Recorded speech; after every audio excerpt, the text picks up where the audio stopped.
first welcome my interlocutor here, Andrew Essex.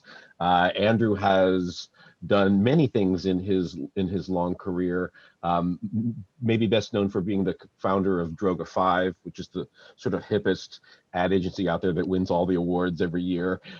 He's the author of a book called The End of Advertising, which I think is one of the smartest modern books on advertising that I've ever come across, and currently running a marketing agency called Plan A. Andrew, welcome to Digitally United. Thank you, Jim. Thanks for the kind words. It's a pleasure to be here. And let me, somebody says Droga 5 has been hip for like 17 years. I think that's true. Long time. It's maintained its hipness. I'll explain to you and to the audience the genesis of this panel, this discussion, was that I had the not very original insight that social media is both broken and divisive, which obviously huge numbers of Americans find that to be the case. But it's not going to go away. We're not going to wake up tomorrow and find out that Facebook has disappeared. And so the question is, can it be fixed? And if it can be fixed, where does the fix come from? I don't think that the track record of social media companies regulating themselves is any better than Wall Street's record of regulating itself. It looks like a lot of Americans think that the government should regulate social media. To some extent, of course, it does, but to really fix it, I think, is a very, very thorny problem, both logistically and constitutionally. And so where would the change come from? And in the case of Facebook and Twitter particularly, the lifeblood of the whole thing is advertising. But we don't hear a lot about the role of advertising in changing the way social media behaves. We don't hear a lot about the responsibility that advertisers might have to change the way that social media behaves. And so my next thought was, who do I want to hear from on this topic? It's Andrew Essex. So let's get Andrew into that discussion. Tell me what you think, how you think about the relationship between advertising and social media, particularly with regard to some of the worst aspects of social media. Sure. Well, their entire business model is supported by advertising, as you said. So you would assume that advertisers have some leverage and some influence over what transpires on these platforms. So if you accept the construct that regulatory intervention is not the solution or unlikely, advertisers are the next best option with the absence of the actual executives making change. And it is true that some of the advertisers, Procter & Gamble, AT&T, have used their influence and their dollars to demand change. If you believe that YouTube is social media, they certainly pulled their advertising when there were adjacencies to reprehensible video that made their brands look bad. Adjacency is always the issue. Am I adjacent to something that's unpleasant, unseemly, bad for society? So I would like to see advertisers step a bit more, use their dollars to generate leverage. Yeah, so let's break that down a little bit. Do they form some kind of social media advertising coalition? Do they issue a list of demands? You know, we saw last summer in the wake of the Black Lives Matter and other racial justice issues, a boycott of some of the larger platforms, which I think some of the brands that you mentioned joined in on. Was that, in your view, an effective use of leverage? Was it just window dressing? How do you think about that? Yeah, it's a really good question, Jim. I think it's a complicated chain of events, and at the end of the day, it requires leadership. There are industry organizations, consortiums that come together, like the AAF, that monitor some of these issues. But when a CMO at Procter & Gamble stands up and says, this can't happen, or a CMO at AT&T does something like this, it really makes a difference. Yeah. And I think it's a disaster waiting to happen, because someone is going to do something despicable wearing a T-shirt with a brand logo, and you're going to see an erosion of tremendous brand equity as a result. And it's not necessarily a satisfactory answer, but I just would like to see more courage. I think they underestimate their power to make change. And maybe it will be consumers who put the pressure on brands that force the brands to put the pressure on the social media platforms. Yeah, and we saw a little bit of that over the summer. I mean, it was really, really interesting, and I have to say, not something that I ever predicted. But we saw, in the middle of the year last year, the actual tools of social media being used to critique social media, like using Facebook to put pressure on Facebook, which is just, fascinating to me. Although I don't know that the impact was ultimately all that great. I mean, it seems to me that in July and August, a number of brands boycotted, and then in the fall, they kind of quietly crept back. And I think, one of the issues about leadership that you raised, we have to acknowledge the fact that Facebook is probably the single most effective way to target consumers that has ever been invented in the history of mankind. I mean, it's almost like from a marketing perspective, if you're not spending a book, you're wasting money, and you're scattering your message all over the place. And again, it's hard to see how that's going to change, unless there are developments outside of existing social media that become a replacement. And one of the things that I really enjoyed about your book, The End of Advertising, is the way that you talk about the development of alternative models. Can you address that a little bit? Different kinds of advertising that are kind of breaking the mold? Well, advertisers have existed since the beginning of time, and they predate media, and all media platforms have been essentially supported by advertising and created innovation in advertising. So radio gave us the soap opera, then there was TV, and then there was the internet. I'm oversimplifying, of course, but advertising has always been adjacent to that. So the advertiser has a role in the success of the platform. But you make a really important point. The advertiser uses the platform to move the merch. Right.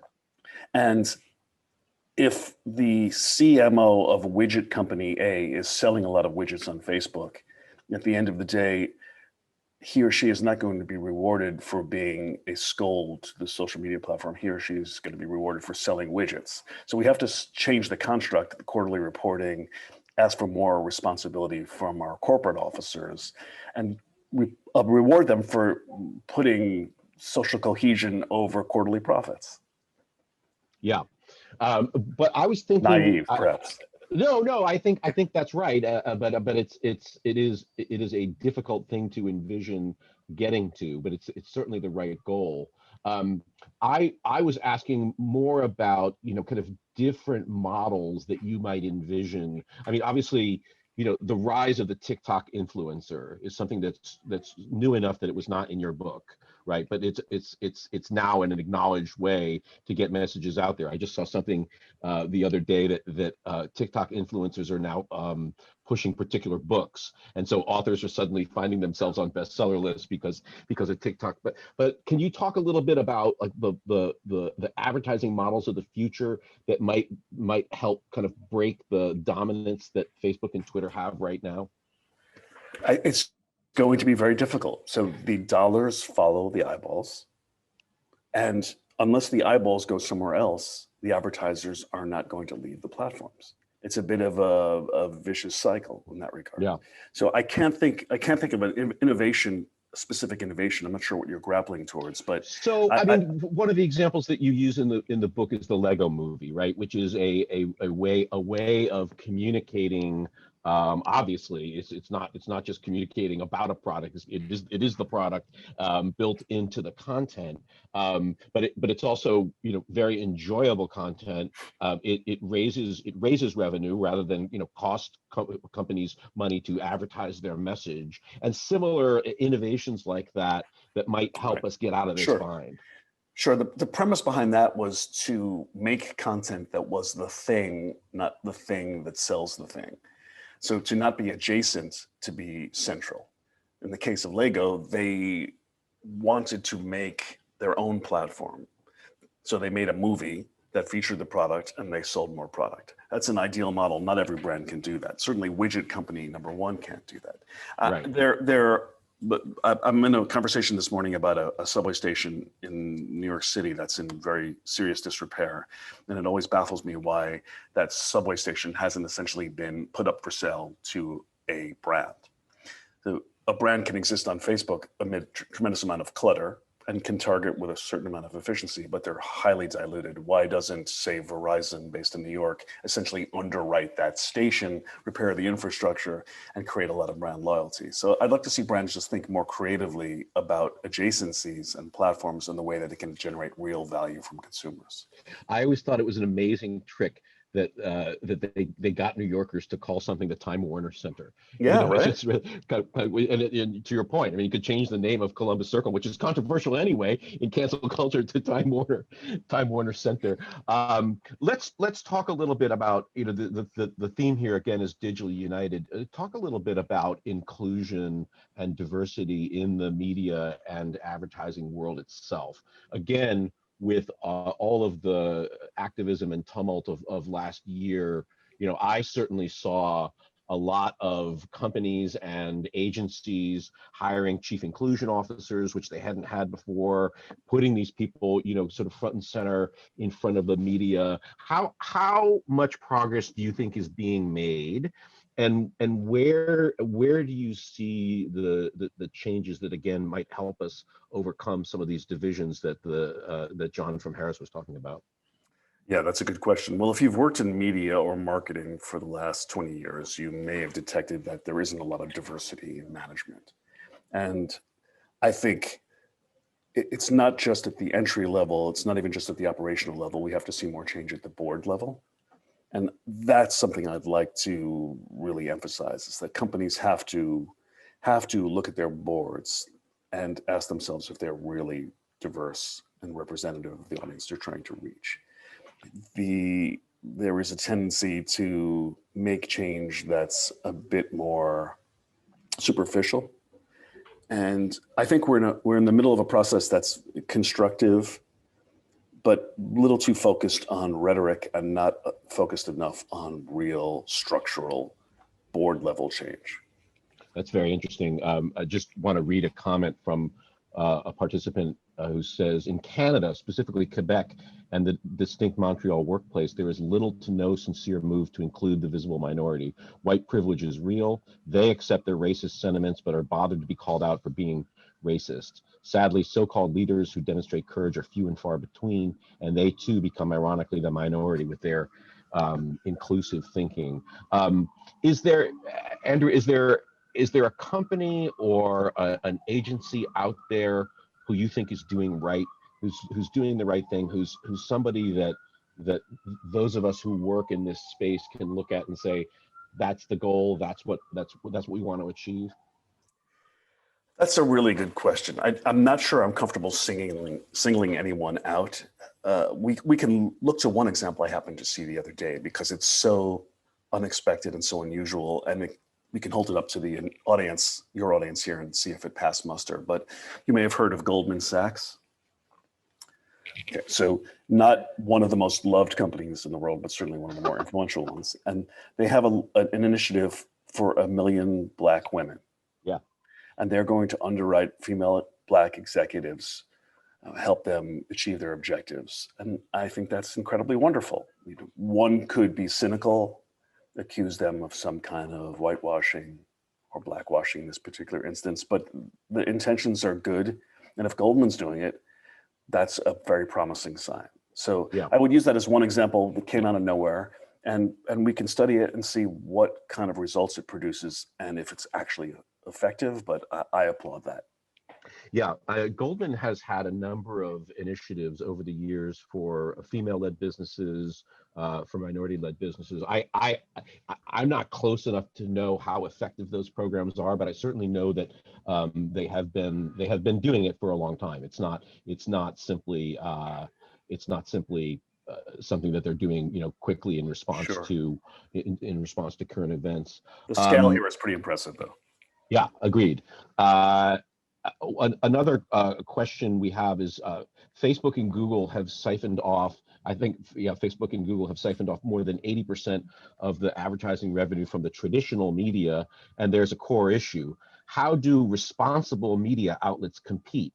The majority of advertisers haven't stepped up to support quality media and rather have continued down the slippery slope of social media's dominance of building audience and time spent. What is there even a role anymore for traditional media? I feel so powerless compared to these tech titans. What do you think the future of so-called traditional responsible media is?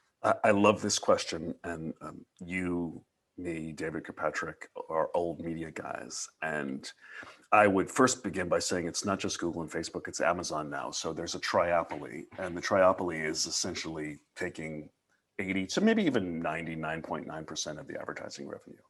And that's probably irreversible. So what's the alternative? A different revenue stream, which is subscription. So right. In media, we used to have subscription and advertising, so we had dual revenue, and that was a great thing while it lasted. But you'll see New Yorker being a good example. If you look at the New Yorker online, there aren't many ads in there, but subscriptions off the charts. The New York Times is setting records in terms of subscription, as is the Post and the Journal. Now, these are products worth paying for, and paradoxically, they're going from ad-supported models to direct-to-consumer models, memberships, and that's a good thing, because it was the advertisers' involvement that somehow blurred the journalism. And so you got issues of church and state. You know, if advertiser X didn't like the story, they could theoretically influence the journalist. Now they work directly for the consumer, and it will be Darwinian. So they'll focus on subscription. The ad revenue will sustain for a while. It will drop off. They'll find ways to build it back up, but it's always going to be subordinate to the subscription revenue. It's very interesting. Certainly we've seen, not just at the places that you've mentioned, but at a lot of publications, the rise of paywalls.